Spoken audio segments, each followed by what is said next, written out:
ब्रह्मक्षरं नास्ति नास्ति मूलं मनौषधम् अयोग्यः पुरुषो नास्ति योजकस्तत्र दुर्लभ। श्री विद्या मानव कल्याण फाउंडेशन में आप सभी का हार्दिक स्वागत एवं अभिनंदन। आइए गुरु वंदना से कार्यक्रम का शुभारंभ करते हैं। ओम श्री दक्षिणामूर्ति गुरुवे नमः। ओम शांतं त्रिनेत्रं विदुकान्ति शुभ्रं संविभ्रतं दोष्टशुभै चतुर्वे मुक्ताक्षमालां कलशं सुधाया श्रीयानुमुद्रामपि पुस्तकं च दिव्यांबरं चन्दनगन्धलेपैः समुज्ज्वलाङ्गं मणिरत्नकैः च वीरासनस्थं च शशाङ्कचूडम् श्रीदक्षिणामूर्तिगुरुं स्मरामि।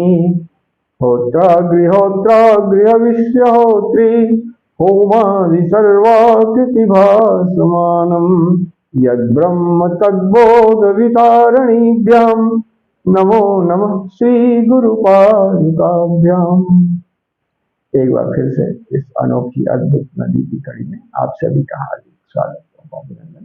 दोस्तों, हम लोग धीरे धीरे आवरण में आगे की तरफ बढ़ रहे हैं। प्रथम आवरण की चर्चा कर चुके हैं और द्वितीय आवरण में हम लोग चल रहे हैं। इस चर्चा को आगे बढ़ाने से पहले इस चीज को आइए हम समझते हैं। सभी बचपन में इसका आनंद उठाए होंगे, इसका मुझे विश्वास है। हम भी जब छोटे थे, संयोग से मेरा जो निवास स्थान था वो एक नदी के किनारे था। तो हम लोग जब हवा नहीं चलती थी, जब नदी का पानी स्थिर रहता था, तो उसमें जा करके खूब देर तक कंकड़ मारते थे और कंकड़ से उठने वाली आवृत्तियों को देखते थे। बड़ा आनंद आता था। 3-4 लोग रहते थे। जब हम कंकड़ मारते हैं तो अपने केंद्र से जहाँ कंकड़ गिरता है वहाँ से आवृत्तियाँ बननी शुरू होती हैं और बढ़ते बढ़ते 1 2 3 4 5 6 7 8 इस तरह से बढ़ती हुई चली जाती हैं, नदी के किनारे तक आती हैं और फिर उसी तरह से वो वृत्त बनता हुआ जाके केंद्र के पास जो है वो अंत में वहीं पर विलीन हो जाता है। बचपन की घटना है, तो ये बहुत ही महत्वपूर्ण है। जैसे वो वृत्तियां उठती हैं और जाके अपने केंद्र स्थान, जो उनका जो आवृत्तियों का जो नाभि केंद्र स्थान है जहाँ पे कंकड़ गिरता है, वहाँ पे जाके वो वृत्तियां जो है मूल उसमें जाके विलीन हो जाती हैं। ठीक उसी तरह से ये जो हमारे आपका जीवन है, उन्हीं वृत्तियों से हमारे आपके जीवन में भी उसमें कंकड़ हम फेंकते थे, देखते थे, और इसमें जो भगवती हैं पराम्बा जगदम्बा, वो कंकड़ के रूप में वो खुद ही जो है वृत्तियों में जो उनकी सूक्ष्मतम रूप है, जिसके हम त्रिपुटी कहते हैं, इच्छा ज्ञान क्रिया, उसमें आकर के और वो उसमें स्पंद पैदा होता है। वही स्पंद जो है हमारे जीवन का कारण बनता है और जो मूल में जो बीज है इच्छा ज्ञान क्रिया, वही उसका कारण स्वरूप बनता है जिससे वृत्तियां उठती। दोस्तों, ये जो वृत्तियां हैं इनकी स्वीकार्यता ही हमें सहज रखती है। यदि इन उठने वाले वृत्तियों को हम स्वीकार नहीं करते हैं तो फिर उसमें चलने वाले जो उसमें स्पंद है, उसमें जो होने वाली घटना है, उसे हम नहीं समझ पाते। हमारे जीवन का जो मूल कारण है, जो जहाँ से वृत्ति उठती है, वो अहम है। हम जीवन भर अपने को ये साबित करने में लगे रहते हैं कि हमारे पास अहंकार नहीं है। अहंकार तो है ही नहीं। दोस्तों, ये समझना भी कि हमारे पास अहंकार नहीं है, ये खुद अपने आप में अहंकार का ही। यदि आप वृत्तियों को सहजता से उठने वाली वृत्तियों को हमने एक चर्चा किया, उसी तरह से जो भी वृत्तियां उठती हैं सभी वो समान है और सबका कुछ न कुछ हमारे जीवन में बहुत महत्वपूर्ण जो स्थान है, योगदान है।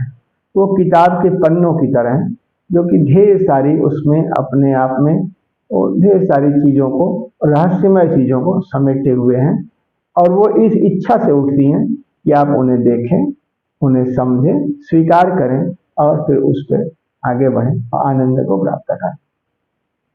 किंतु जब आप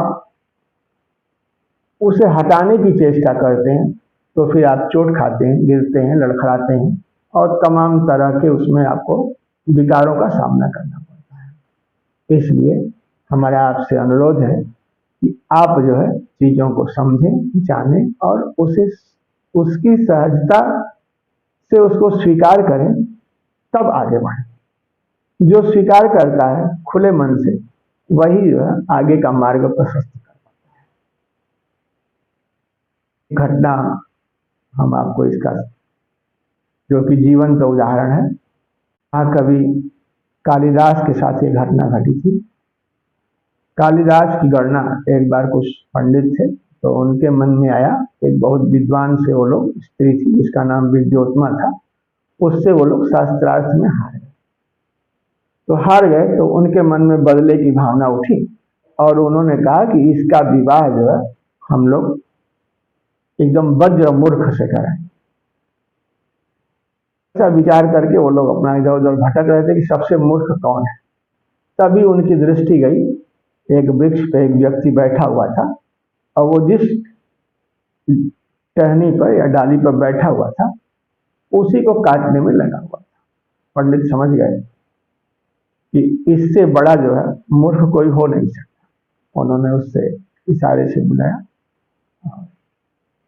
उसके बाद उसको ले गए शास्त्रार्थ की और उससे उन्होंने समझा दिया कि भाई देखो, तुम कुछ बोलना नहीं, बाकी हम लोग सब संभाल लेंगे। शास्त्रार्थ शुरू हुआ, वो सब विद्वान लोग अपना उसके तरफ बैठ गए और वो सिर्फ इशारे पे बात करता था, ये लोग उसका अर्थ बताते थे। नतीजा क्या हुआ कि जो विदुषी थी विद्योत्मा, वो शास्त्रार्थ में हार गई और वो जो महामूर्ख था उस शास्त्रार्थ में जीत गया। तो शर्त के मुताबिक उसी मूर्ख से विद्योत्मा की शादी हुई। पहली रात में ही जाके अपना, कालिदास तो मूर्ख थे ही, अपना वो ऊपर कोठे पर सो गए और एक ऊंट जो है वो जाते हुए देखे गली में से। तो जब ऊंट देखे तो उनसे रहा नहीं गया और वो अपना मौन व्रत तोड़ दिए, उष्ट उष्ट करके चिल्लाने। जैसे ही विद्युत्मा के कान में आवाज गई, आपके से बाहर, उसने खूब जम के लताड़े लगाई। किंतु कालिदास ने उसे सहजता से स्वीकार किया। अपनी मूर्खता को उन्होंने पहचानने की चेष्टा की और वो एकांत में जाकर के वो अपनी मूर्खता को देखने में लग गए। दोस्तों, उसका परिणाम यह हुआ कि उनके जैसा विद्वान न भूतो न भविष्य। विद्योत्मा का नाम तो शायद अगर आप कहीं पढ़े होंगे तो पढ़े होंगे, किंतु कालिदास का नाम तो ऐसा कोई ही होगा जो कि न जानता। तो ये है चीजों को सहजता से स्वीकार करने की। तो आपके अंदर जो भी वृत्तियां हैं उन्हें स्वीकार करें और उन्हें सहज भाव से देखें। हर वृत्ति के गर्भ में एक ऐसा बीज है जो आपके जीवन को सहज बनाता है और बड़े ही सरल ढंग से आनंद से भर देता है। ये अद्भुत अनोखी नदी की कड़ी उसी दिशा में एक प्रयास है। आइए हम भगवती की वंदना करते हैं। वर्णात्मिका खोड समात्रिकाम्बा एता हि रक्ता सरचापहस्ता स्मिता नना इंदुधरा त्रिनेत्रा मध्यस्थ वृत्ते सततम नमामि कामेश्वरीं श्री भगमालिनीं च क्लीनां च भेरुण्डकलां हुतस्थां वज्रेश्वरीं श्री शिवदूतिकाम्बां श्री सत्वराम्बां किल कुलसुन्दरीं च ततः च श्रीमद्विमलां च नीलपताकिनीं श्रीविजयात्मिका च श्रीमङ्गलां ज्वालशिखां विचित्रां श्रीसुन्दरीं षोडशनित्यरूपा एता हि साक्षात् तिथिमातृकाम्बा पाशाङ्कुशौ चापसरान्दधाना चतुर्भुजा बालरविप्रभास्या कार्तीयवृत्ते सततं स्मरामि। तप्त स्वर्ण निभां स्मितास्य कमलां विद्याभीतिं वरं चाक्षस्नग्दधतीं चतुर्भुजधरां चन्द्रार्धचूडामणिं शास्त्रस्मार्क महासुयो निगरिमा सिद्धत्रयी संयुतां वित्राख्ये त्रिपुरेशिनीं भगवतीं चक्रेश्वरीं नौम्यहम्।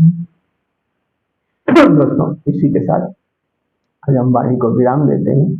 ये जो द्वितीय आवरण है, द्वितीय आवरण में हम आपसे यही अनुरोध करते हैं कि आपके अंदर जितनी भी वृत्तियां हैं उन्हें सहजता से स्वीकार करें और उनके अंदर उठने वाले स्पंद को आप सहज भाव से लीजिए। ये जो भाव की सहजता है, यही आपको उस लक्ष्य तक पहुंचा देगी जहां से आप कल्पना भी नहीं कर। इसी अनुरोध के साथ आप सभी का एक बार फिर हृदय से हार्दिक अभिनंदन एवं स्वागत करते हुए सर्व मंगल की कामना के साथ आप सर्वे भवन्तु सुखिनः, सर्वे सन्तु निरामया, सर्वे भद्राणि पश्यन्तु मा कश्चित् दुःख भाग् भवेत्। ऐसी भावना को अपने मन में सृजित करें और हमारा जो उद्घोष है, अमंत्रम अक्षरम नास्ति नास्ति मूलम मनौषधम अयोग्य पुरुषो नास्ति योजकस्तत्र दुर्लभः। जो वृत्तियां हैं उन्हें सहजता से देखें और अपने इस संकल्प की ओर ले जाएं, यही आपका मार्ग प्रशस्त करे।